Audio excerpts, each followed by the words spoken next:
안녕하세요. 노인심리학 박사 류용석입니다. 혹시 경조사가 있을 때만 연락이 와서 부담스러운 사람이 있습니까? 만나고 돌아오면 늘 기운만 쏙 빠지고 마음이 허전해지는 모임은 없으십니까? 젊었을 때는 그게 다 인맥인 줄 알고 좋은 게 좋은 거라며 억지로 웃어넘기곤 했습니다. 하지만 50이라는 나이를 넘어서고 보니 진짜 내 편은 몇 없다는 것을 문득 깨닫게 됩니다. 오늘 이 영상을 끝까지 보신다면 더는 사람 때문에 아파하지 않고 내 삶의 주인으로 사는 법을 배우게 될 겁니다. 저 또한 50대 중반을 넘어서야 비로소 깨달았습니다. 모든 사람에게 좋은 사람일 필요는 없다는 것을 말입니다. 불필요한 관계를 과감히 정리하고 나니 비로소 마음의 평화가 찾아왔습니다.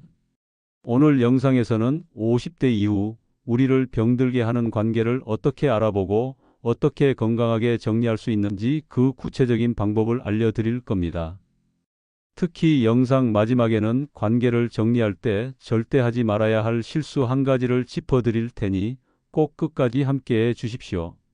본격적인 이야기에 앞서 구독, 좋아요, 알림 설정 부탁드립니다. 우리는 나이가 들수록 다른 사람의 감정을 먼저 살피는 데 익숙해집니다.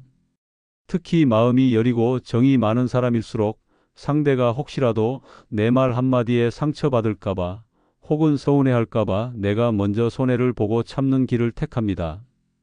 이것이 바로 좋은 사람이라는 소리를 듣는 분들이 겪는 가장 큰 딜레마입니다. 상대방을 배려하는 착한 마음씨가 역설적이게도 자기 자신을 가장 아프게 찌르는 칼이 되는 것입니다. 혹시 여러분도 거절을 잘 못해서 끙끙 앓았던 적이 많지 않으십니까? 친구가 돈을 빌려달라고 하는데 형편이 넉넉지 않아도 차마 안 된다는 말이 입 밖으로 나오지 않습니다. 만나기 싫은 모임인데도 주최하는 사람의 성의를 봐서 억지로 얼굴을 비춥니다. 심지어는 자식들 문제로 다툰 친구들 사이에서 억지로 화해를 주선하느라 양쪽의 불평을 다 들어주기도 합니다. 내 시간과 감정, 심지어는 돈까지 써가면서 상대의 기분을 맞춰주는 일이 반복됩니다. 이것이 바로 대가 없는 감정 노동입니다. 우리는 돈 한 푼 받지 않으면서 다른 사람의 감정 쓰레기통이 되어주고 있는 셈입니다. 이런 상황이 계속되면 우리 몸은 어떻게 반응할까요? 우리가 억지로 관계를 이어가며 스트레스를 받으면 우리 몸에서는 코르티솔이라는 스트레스 호르몬이 계속해서 분비됩니다. 이 호르몬은 단기적으로는 위기 상황에 대처하게 도와주지만 만성적으로 분비되면 혈압을 높이고 혈당을 올리며 면역 체계를 무너뜨립니다. 이유 없이 머리가 지끈거리고 소화가 잘 안 되며 밤에 잠을 설치는 날이 늘어나는 것, 이것이 바로 우리 몸이 보내는 위험 신호입니다. 나이가 들수록 여기저기 쑤시고 아픈 곳이 늘어나는 이유가 단지 노화 때문만은 아닐 수 있다는 이야기입니다.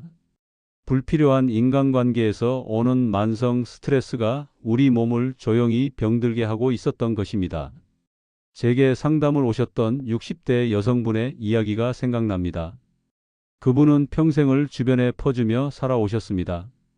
친구들 사이에서는 언제나 식사값을 먼저 계산하는 사람이었고 동생들에게는 늘 든든한 버팀목이 되어주었습니다.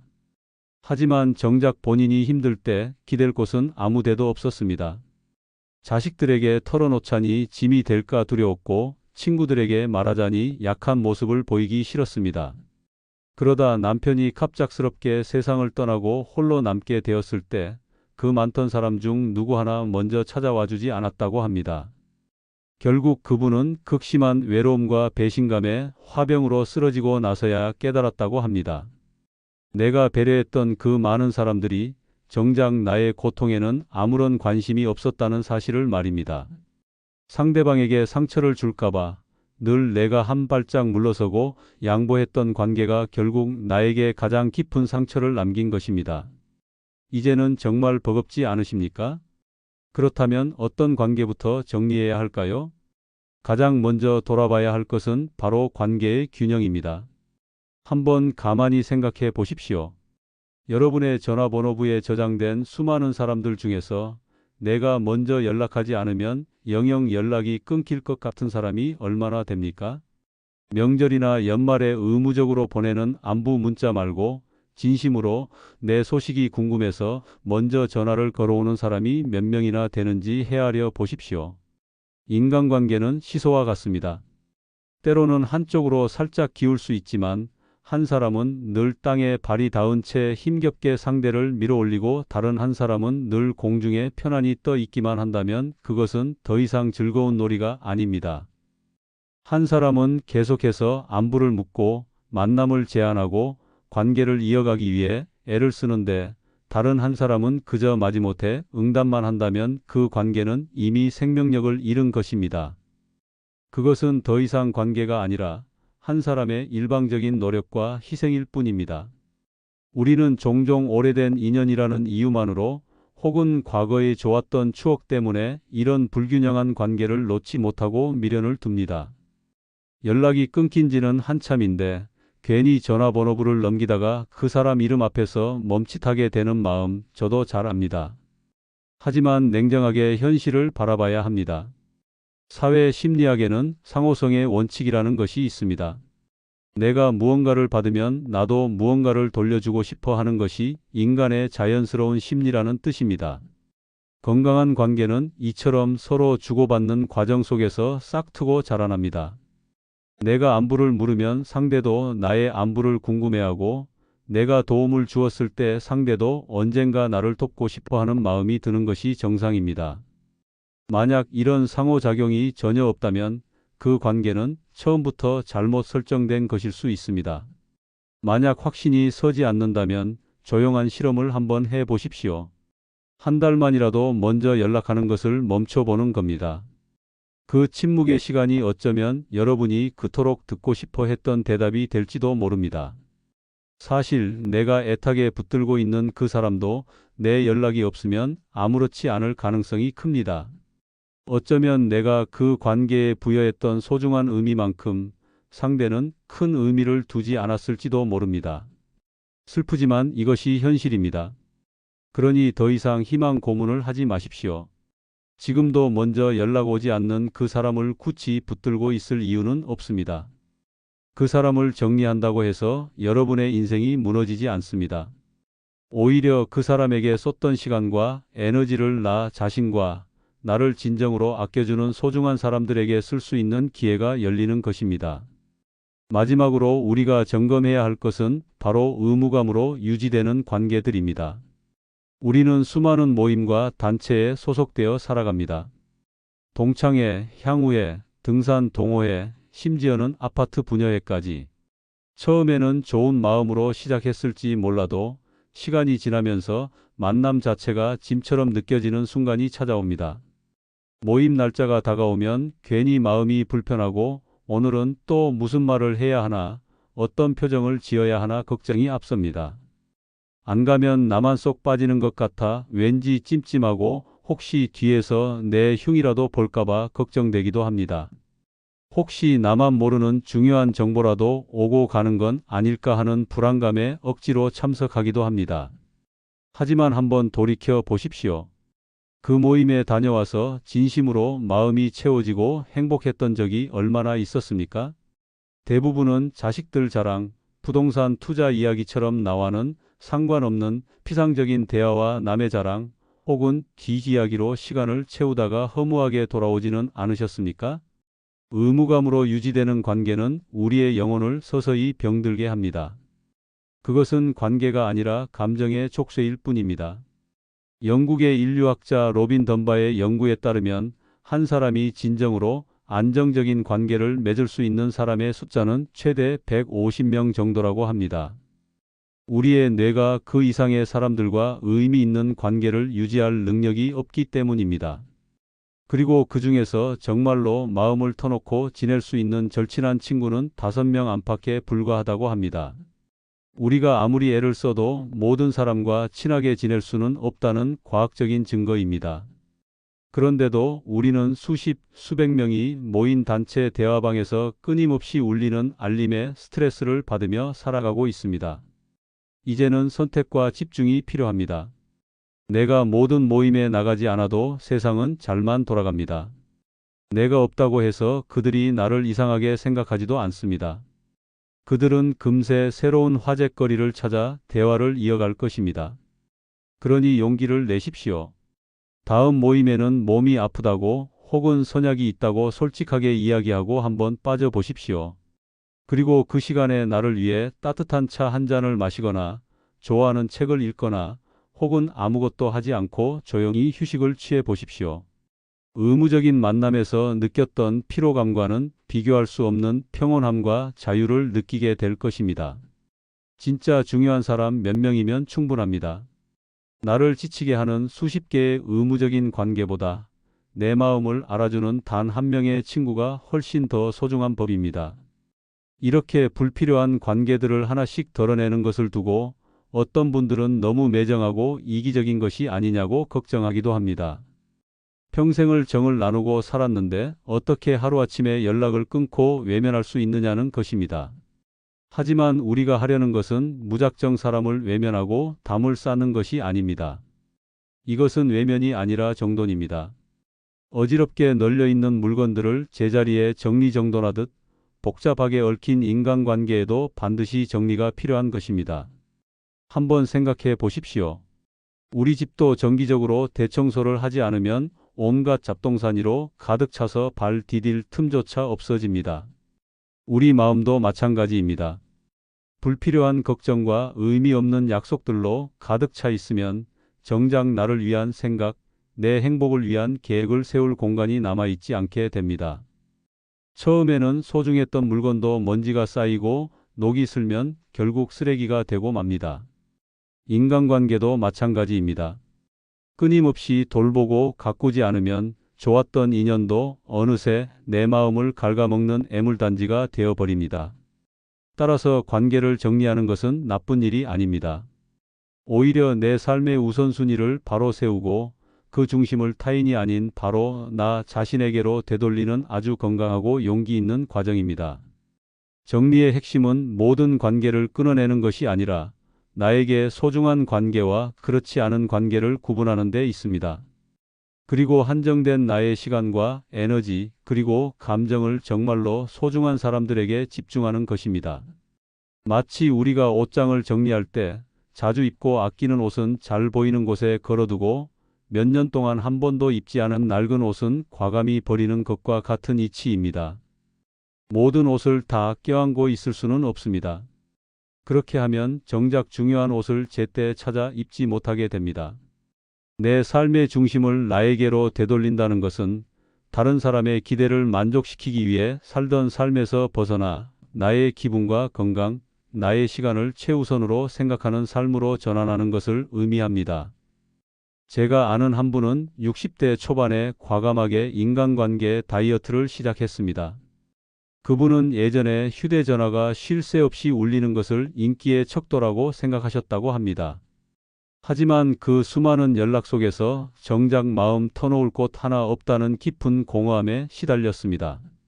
그래서 수십 개가 넘었던 단체 대화방을 모두 나왔고 의미 없이 참석하던 동창회나 동호회 모임도 발길을 끊었습니다.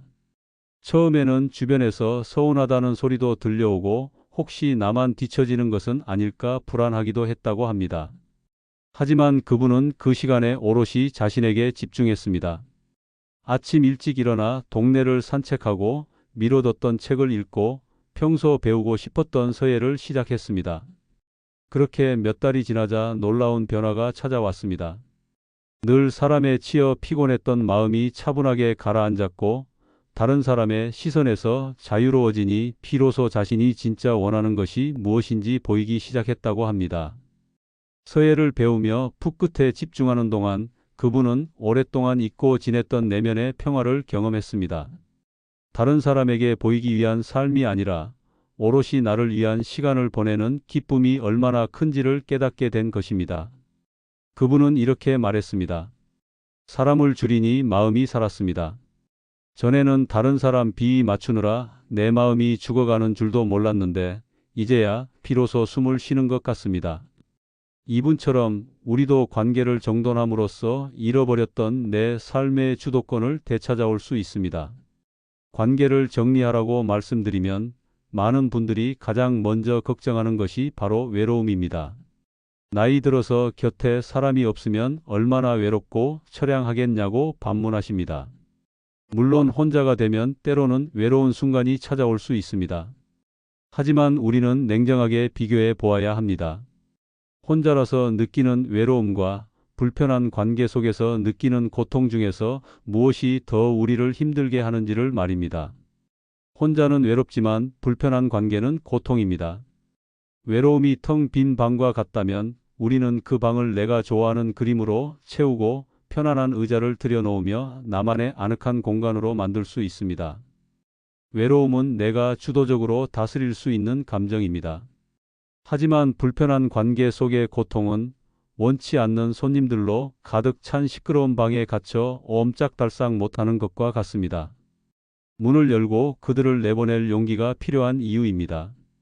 만나기 싫은 사람을 억지로 만나고 돌아온 날의 피로감과 마음의 상처는 쉽게 회복되지 않습니다. 오히려 그 감정의 찌꺼기가 며칠이고 나를 괴롭히는 경우가 더 많습니다.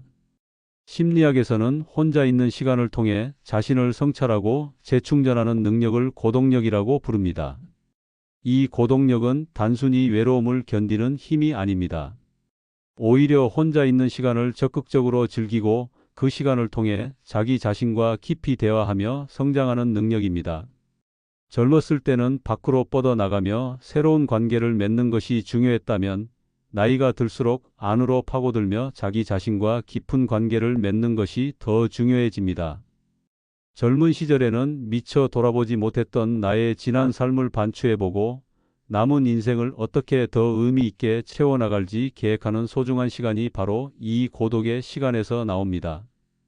사람에 치여 사는 삶이 과연 행복할까요? 수많은 약속과 모임에 불려다니며 내 시간과 감정을 소모하는 것이 과연 의미 있는 삶일까요? 이제는 그런 삶의 마침표를 찍어야 합니다. 그 대신 단순하고 조용한 관계 속에서 오는 안정감을 선택해야 합니다. 수많은 사람에게 좋은 사람이라는 소리를 듣기 위해 애쓰는 삶보다 내가 진짜 좋아하는 단 한 사람과 깊은 교감을 나누는 시간이 우리 영혼을 훨씬 더 풍요롭게 만듭니다. 아침에 일어나면 나를 위해 정성껏 식사를 차리고 오후에는 마음 맞는 친구 한두 명과 차를 마시며 담소를 나누고 저녁에는 가족들과 오붓한 시간을 보내는 것. 이처럼 단순하고 예측 가능한 일상이야말로 우리에게 가장 큰 행복과 안정감을 가져다 줍니다. 더 이상 다른 사람의 인정을 받기 위해 애쓰지 마십시오. 혼자가 되는 것을 두려워하지 마십시오. 여러분이 관계를 정리하고 확보한 그 소중한 시간에 여러분은 비로소 진짜 나다운 삶을 살아갈 수 있는 자유를 얻게 될 것입니다. 이제는 더 이상 참지 마십시오. 모든 인연을 다 짊어지고 갈 필요는 없습니다. 관계를 정리하는 것은 이기적인 행동이 아니라 남은 내 인생을 온전히 나를 위해 살아가기 위한 가장 용기 있는 선택입니다. 관계에도 유통기한이 있다는 사실을 받아들이고 낡고 해로운 관계는 이제 그만 놓아주어야 합니다. 불필요한 관계를 정리한 그 빈자리에 비로소 나답게 살아갈 소중한 여유와 평화가 찾아올 것입니다. 오늘 제 이야기를 들으시면서 마음속에 떠오르는 얼굴이 있으셨습니까? 그 관계를 정리할 용기가 생기셨기를 바랍니다. 오늘 영상이 여러분의 마음에 작은 위로와 용기가 되었다면 구독과 좋아요, 알림 설정으로 인생 한 주를 응원해 주십시오. 또한 주변에 사람 때문에 힘들어하는 친구나 가족이 있다면 이 영상을 공유하며 따뜻한 힘이 되어 주시면 좋겠습니다. 영상이 좋으셨다면 응원의 댓글을, 비슷한 경험이 있으시다면 여러분의 소중한 경험담을 댓글로 남겨주십시오. 여러분의 이야기가 다른 분들에게는 큰 힘이 됩니다. 다음 영상에서는 연금도 받고 집도 있는데 왜 점점 가난해질까? 여러분도 모르게 새는 돈의 진짜 원인에 대해 이야기해 보겠습니다. 오늘도 시청해 주셔서 진심으로 감사합니다.